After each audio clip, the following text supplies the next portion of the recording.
शुरू से ही बता रहे हैं, ठीक है।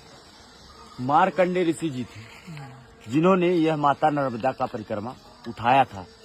उन्होंने जल हाथ में रख करके संकल्प लिया कि हे माते, दोनों टाइम आपकी घाट की आरती करूंगा, एक टाइम भोजन करूंगा, जहां संध्या हो जाएगी मैं वहां विश्राम करूंगा।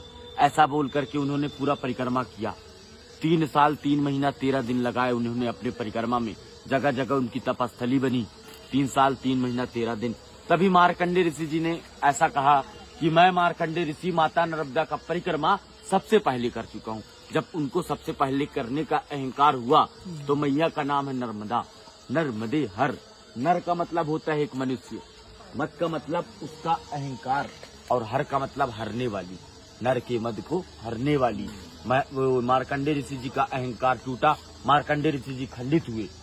जब उनको ये प्रतीत हुआ कि अब माता नर्मदा का परिक्रमा तो कोई नहीं कर पाएगा, इसके कारण उनको वो दूसरी बार कोशिश किए।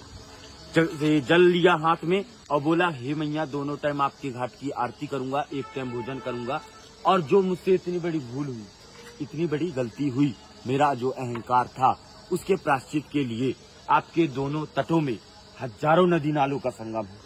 मैं किसी भी नदी नालों को नहीं छोड़ूंगा। उन्होंने सभी का परिक्रमा किया, किसी नदी नालों को नहीं छोड़ा। 27 वर्ष लगे थे उनकी परिक्रमा में, 27 वर्ष।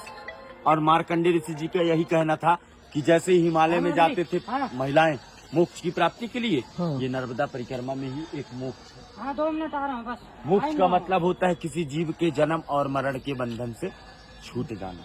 ये मोक्ष का अर्थ है, इसीलिए परिक्रमा करते हैं। बोलिए नर्मदे हर। एक मिनट सुनिएगा। ये मैया जो है अमरकंठ पे जन्म ली है, शिव के कंठ से उत्पन्न हुई थी। वो रेवा कुंड स्थान है। वहाँ से मैया गुप्त रोड यहाँ आती थी। कहाँ? माइकी बगीचा पे। पूरे 12 वर्ष तक बचपना बीता है यहाँ पर। उनकी 5 सखियां थी, जोहिला, गुलबकौली, मालिनी, मलनिया और कपिला। 5 सखियों के साथ बचपना बिताने के बाद मैया का शादी तय हुआ।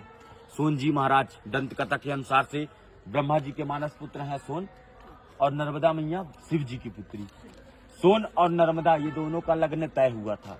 24 किलोमीटर दूर जो माई का मंडप है, वहाँ मैया तैयार हो रही थी, वस्त्र श्रृंगार कर रही थी।